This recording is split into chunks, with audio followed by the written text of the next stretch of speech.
Waajjirri dargaggoo fi ispoortii bulchiinsa magaalaa Adaamaa bitootessa 24 guyyaa mootummaa jijjiiramaa sababeeffachuun sosochii maas ispoortii mata duree ispoortiin ol ka'iinsa biyyaaf jedhuun gaggeesseera. Sagantaa sosochii maas ispoortii kanarratti hooggansi olaanoon magaalaa ispoortistoonni kilabiiwwan ispoortii garaagaraa irraa dhufanii fi jiraattonni magaalaaf kutaa magaalaa jaan irraa dhufan qoodatti fudhataniiru.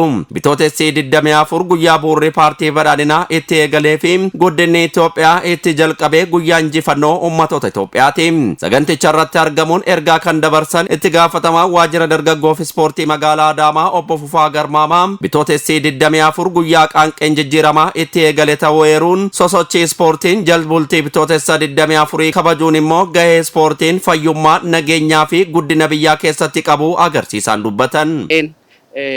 Jijjiirama itti qabatte waan ta'eef yaadannoo guyyaa sanaa bitootessa 24 sababeeffachuun har'a akkuma argitan kana maas ispoortii hawaasa magaalaa fi hooggansa sadarkaan jiru hirmaachisee jala bultii kana kabajaa jirra jechaadha. Kaayyoon isaa injifannoo kana injifannoo wareegamaan qabsoo bara dheeraan argame kan itti fufsiisuudhaaf ergaa dabarsuudhaaf kan kaayyeffate jechuudha.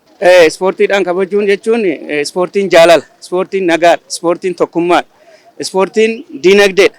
Kanaaf ispoortiin namni hundi tokkoffaa dhibee daddarboo adda addaa ofirraa ittisuudhaaf ispoortii yeroo hundaa mana isaatti akka hojjetu deemsa lukaa akka taasisu fayyaa isaa akka eeggatu ergaa dabarsuudha.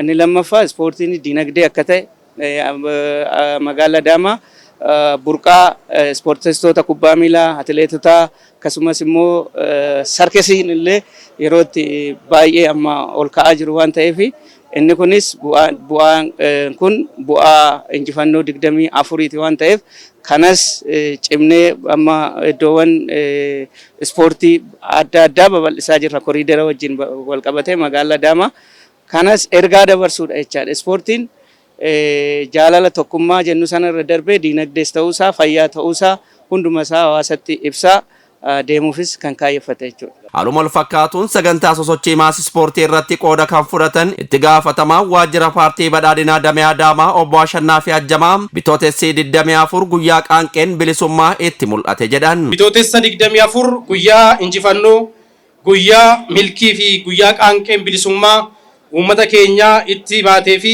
muummee ministeera keenya gara fuulduraatti dhufan waggaa 8ffaa jala bultii isaa bifa kanaan kabajuudhaaf baga nagaan dhuftan anaa dhufu isiniin jechuun barbaada. Mootummaan jijjiiramaa galmoota gurguddoo qabatee milkeessuu fi injifannoon xumuruuf kutannoon hojjechuun barbaachisaa ta'uu kaasuun misoomaa fi dimokiraasii nageenyatti fufsiisuuf paartii badhaadhinaa haa filannuun hawaasaa dhaamsa dabarsan.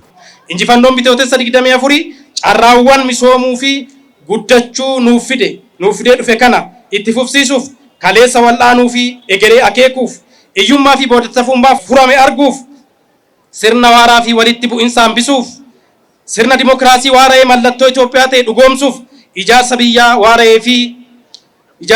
waara'ee fi mallattoo Itoophiyaa ta'e dhugoomsuuf Itoophiyaa waliigaltee uummatte arguuf badhaadhina filannoo marsaa ittaanuun filattanii sagalee keessan akka kennitaniif asumaan waamicha koo isinii dhiyeessuun barbaada.